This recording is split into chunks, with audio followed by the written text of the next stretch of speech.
Hey Alpha fam, welcome back to another episode of Alpha Commission. Today on Alpha Commission, of course, we're going to go over the continued green on the Bitcoin chart, as well as many of these altcoins. Although much of the market is positioning itself for a potential pullback, we do see that there is bullishness still out there, and that there could be a potential bear trap in the making here. Although, of course, our indicators are very overheated, and one of the things that could give credence to the bearish perspective is, of course, this news that the Bank of Japan did disappoint markets. So, yesterday, the Bank of Japan was determining whether it would be aggressive and try to fight inflation and try to change its policies that were really harming the Japanese country. And what we found is that instead they disappointed those who would have liked to see a strengthened yen, which of course would allow the dollar to kind of lower. And so we did get a little bit of a bounce in the dollar, where since every asset is traded against the dollar, a bounce in the dollar makes it more expensive, which means that, of course, there's sell pressure, there's downward pressure on the charts. And what we really want to see is the dollar coming down. And so a strong Japanese yen would have been the favorable outcome for trading markets. But guys, of course, these guys are going to choose their own policies, so we'll leave them to that. What we can look at, however, is the Bitcoin chart. I'm just going to run through this pretty quickly. Just wanted to get a series of charts out there covering multiple time frames, because you can see that even on the 6 hour, which does close in 5 hours, as of the making of this video, that we do have a bullish structure here, guys. We are maintaining our current momentum, and should we cross 21,780, we will gain momentum. We do need to be above 21,445 in order to get some type of a potential pop on the charts, right? That kind of pop up to perhaps the next level. Otherwise, we may end up just meandering around a bit. Yesterday, I was showing you the 12-hour. We were at approximately 21,100, and I was suggesting, hey guys, like, a lot of people are shorting. Why are you shorting? We're in an uptrend. This thing, of course, is overheated, but it can be overheated for quite a long time, even up to 2 weeks, right? And so, what happened? We closed above my alpha momentum pool on the 12-hour, and we got a pop all the way up to 21,600, guys. So that was a good bullish move when a lot of people were shorting. Okay, now that doesn't mean that some altcoins might not be, moving down after these huge pumps that they've been having. But guys, just to be careful about fading the pump. You're still in bear market mentality. And as long as we're trending upwards, you really shouldn't just be focused on trying to get every short possible. You should be focused on taking profits and then finding pullbacks that may look good to perhaps enter into another long, right? Assuming that this trend continues. All bets are off if we do break structure, which I would put somewhere around here, like 20,300. It's pretty easy to see this on the 6 hour. On the 6 hour, you can see that should we get down to 20,300, we would start challenging support in this area. But more importantly, our 9 EMA and our 21 would cross bearishly, and that could bring us into territory that could just distort our momentum significantly to the downside. So, ideally, if we do end up losing this, current support on our momentum scale here, that, hopefully we get a bounce off of that 20,300 level, somewhere where this 35 and 50 and 89 might offer some support, maybe just a wick and then bounce up. Should that happen within the next 5 hours? Now, we don't know exactly what's going to happen, where this pullback is going to occur. But with the Bank of Japan delivering that bad news, the dollar could just suddenly pop at any moment, and that would obviously sink the chart. So we do have to understand we are in pullback risk right now. Also, the stock market is also in a pullback risk mode. So guys, you can see here, I've already set you up with the 6-hour key price levels to watch. Let's go ahead and jump over to the 12-hour, because the 12-hour will give us our next best indication of what level we should be looking for. And so let's just go ahead, turn this one off, and then let's go ahead and put the 12-hour on. Now, if you do look at the 12-hour, you can see that we are well above the alpha momentum pool. And, not only that, but it looks like, we've basically been pumping off of this one. And this one will close in 11 hours along with the daily. So, this one can be overruled by some of the other charts, basically, because I'll show you that we don't only have the daily, but we also have, I believe, the 2-day and the 3-day closing. And so there will be some higher time frames that are going to be competing for attention. But right now, you can just see that we also have this very bullish structure on the 12-hour, where we're ahead of the momentum pool, meaning that we're going to be bullish if we close above $21,203 on the 12-hour chart. We're above the 4 EMA, above the 9 EMA, and once again, this thing would start curling down pretty significantly if we got below that $20,300 area. But it does suggest there could be some support here around 20,000. And again, we just want to bounce off of that area strongly, preferably. Guys, where do I get concerned on the 12-hour? Whereas the 6-hour was essentially in danger of losing support. It's right there, right? The 6-hour could go on a little magic ride to the downside, okay? But you can see that the 12-hour has a little bit of buffer room to catch it. So as long as the 6-hour doesn't fall too much, and by the way, the 6-hour is doing great. As long as the 6-hour doesn't, fall too much, should it lose its level, the 12-hour has its back, okay? So the 12-hour has its volatility pivot down here at 21,120, and it doesn't really lose its momentum until 21,148. So I would say as long as we're above 21,150, the 12-hour is going to continue to look bullish. And guys, again, like the last couple episodes, I told you, like, don't fade the rip. Guys, we are still pushing up. And we do have the general 12-hour continuation up here at 21,440. And so, could we get another wick into this area? I mean, it's possible should we close the 12-hour on this level, or even just being on top of it. We could do that. On top of 21,440, this chart is going to look very bullish, and I would suggest maybe we're on our way to 22,000, okay?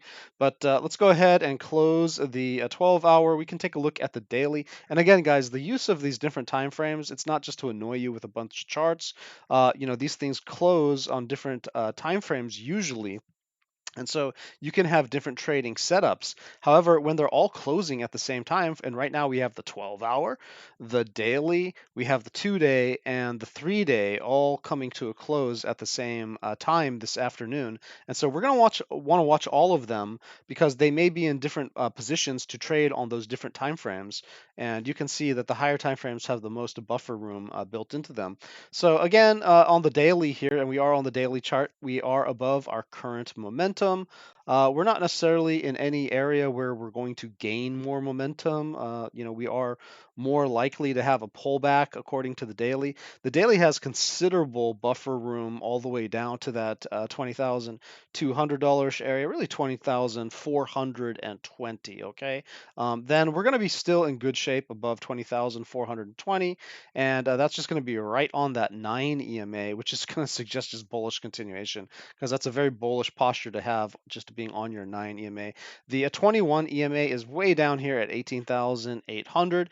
It really wouldn't destroy any structure. It's going to be much harder to fight through all of this chop again should we end up down in that area. So ideally, we want to stay above these areas or hold this area sideways while the 21 catches up to the 20,000, 400-ish area. at which point maybe we can get another bounce, like this, have a pullback and then a bounce, and then this area gives us support, right? You see all these wicks over here. We don't want to get trapped under this mesh. That was, obviously we pushed through it, but once we get like basically consider this like a roof over our head, it's going to be a lot harder to push back up in that area.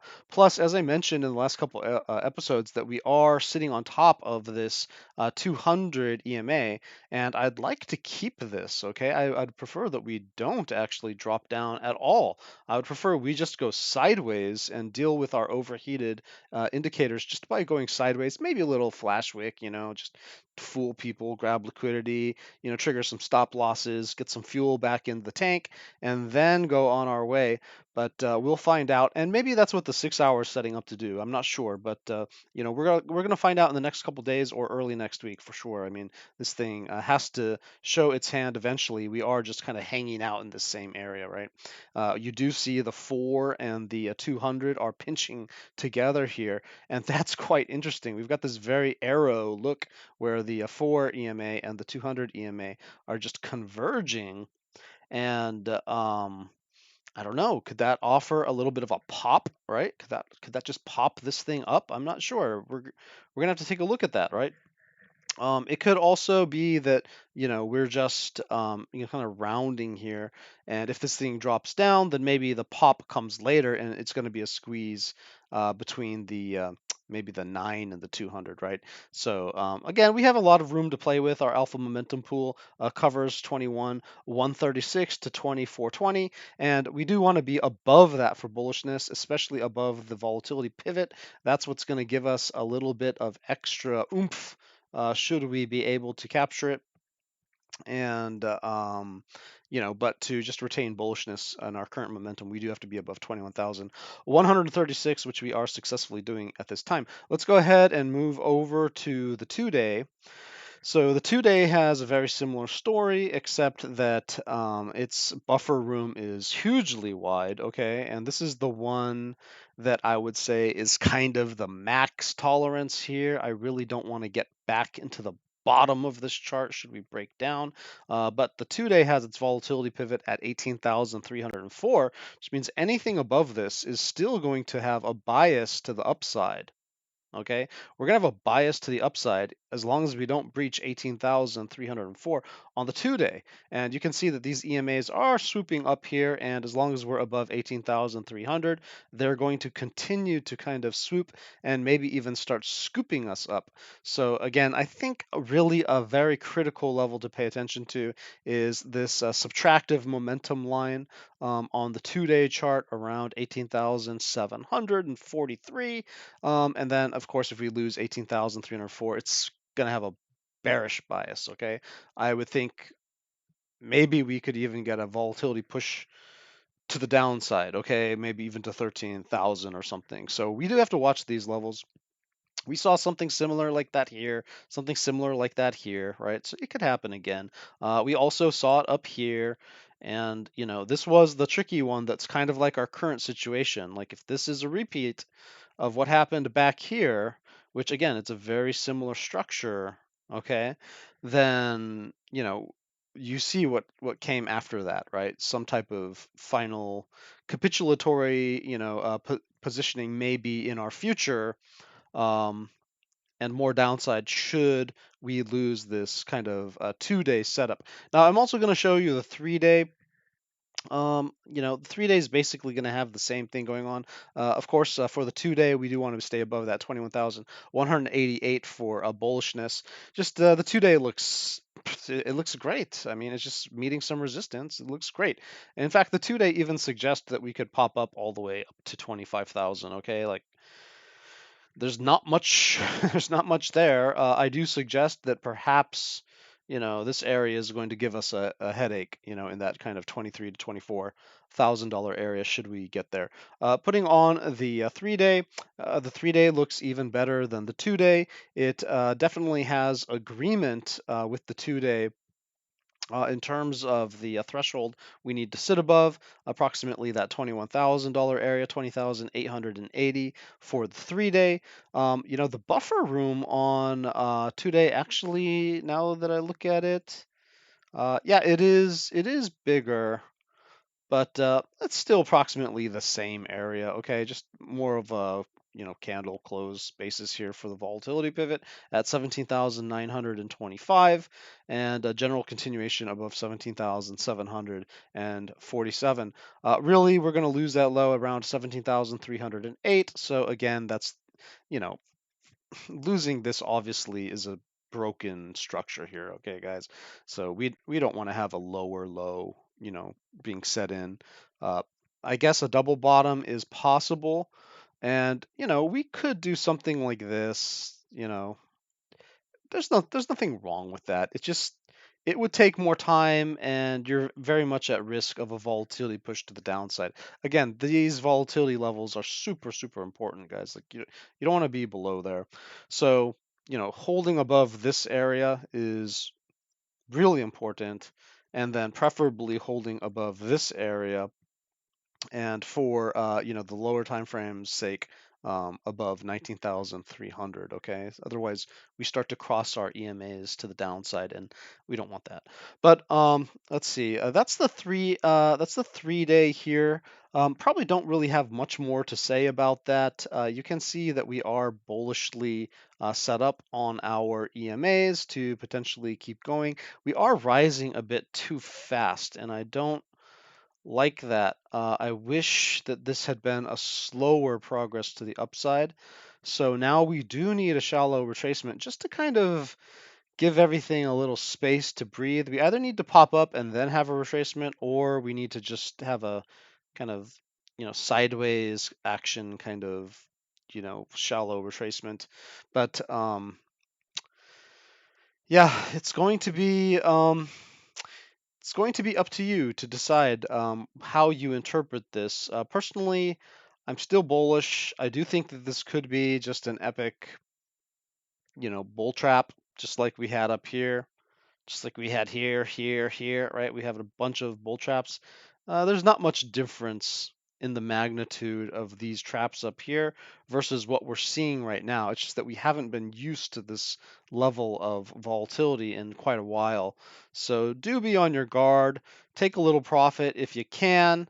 Um, just understand that, if we go over to the weekly, take off this a 3-day chart, nothing looks wrong. Okay, like looks all right.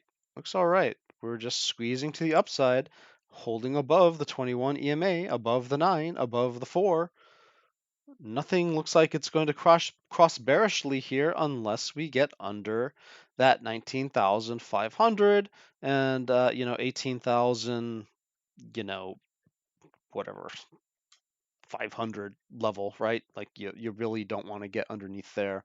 Um, but again, above that 19,300, 19,500, it just looks pretty nice, to be honest. Okay.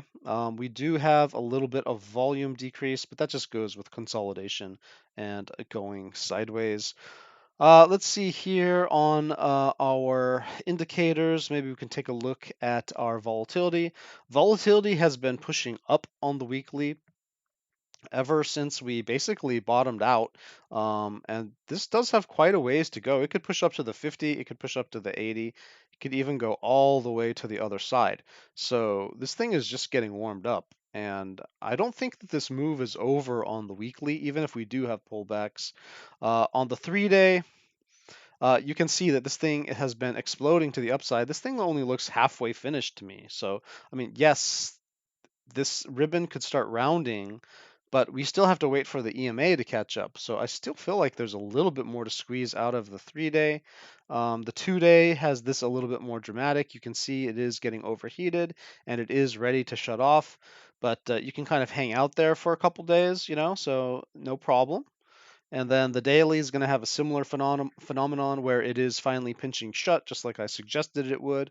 And so this is really the red flag that says that, hey, maybe we start to dip down now, right? Maybe we just go sideways for an extended period of time where this is just consolidation on the charts, where this is price action pushing either up or down. And this is price action pushing up in this case, and so maybe we're just going to end up consolidating for a few days and then maybe the continuation on those higher time frames like I was talking about. On the 12-hour, we can see that we are already consolidating. That makes sense because price is just going sideways. And for the 6-hour, you can see that it was heavily overheated. Look at this when we were pushing up. It's heavily overheated as we pushed up.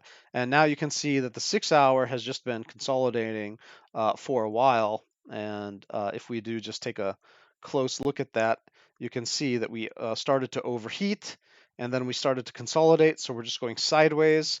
And the 6-hour may be in control here. Maybe when the 6-hour bottoms out, then this chart's going to get ready to explode again, either to the upside or to the downside.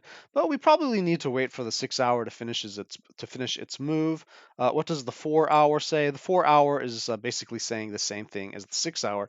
Now the 1-hour is interesting, I believe, because it is coming down quite quickly, and so the 1-hour is suggesting that move to the downside on the volatility could occur sooner than we think. Okay, so maybe within the next couple days we actually have a resolution to that, um, starting with the lower time frames and then pushing up into the higher time frames, which often happens.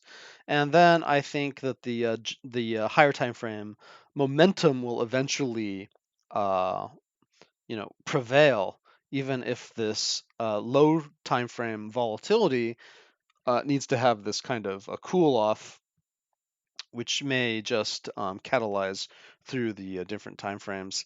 Let's see, we got volatility, momentum, and then we also talked about price action. So I think that's pretty good. Do we have much else going on? I mean, not really. I think this is good.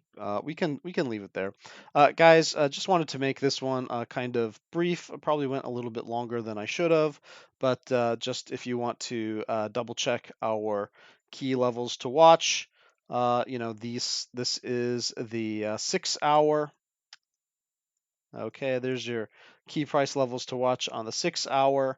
Again, we're hoping to get above 21,445. Otherwise, this could just potentially lose support, maybe have a little bit of a pullback or just go sideways on the 6-hour. On the 12-hour, we're looking to basically recover our general continuation. So we'd like to see a pump up to 21,440, but overall we're positioned pretty good. So I'm not too worried about the 12-hour, but over 21,440, where we've spiked a couple times before, that would feel much more comfortable. And for traders on the MACD, they would also feel considerably more comfortable. For the daily, again, we're looking good. It's just we're not above that volatility pivot, which is dangerous. It can push us to the downside should there be a volatility change, a volatility spike suddenly, which can happen even if we're trending to lower volatility. But that would be that 21,375, basically in agreement with the shorter time frames. That 21,000 kind of 400-ish area is very important. Then we have the 2-day key levels to watch over here are basically just holding our current momentum, because the 2-day momentum is quite good, and so we just want to hold that pattern. And you can see that is 21,188. So we're kind of borderline on that. Should we fall below that, then we could meander for quite a while, to be honest. Let's see, the 3-day, we're looking very good. So not much to say about the 3-day. We just don't want to close below 20,880 today. That'll give us our best chance to preserve this momentum going forward. Yeah, I mean, the 3-day, everything looks perfectly fine in my eyes. Just that is a very large pool to fall into.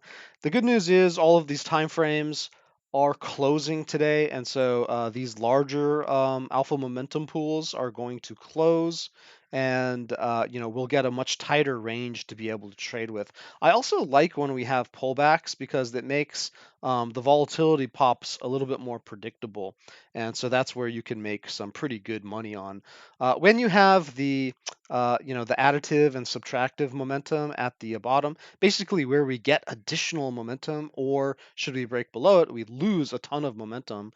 It's not very tradable, unless you're shorting.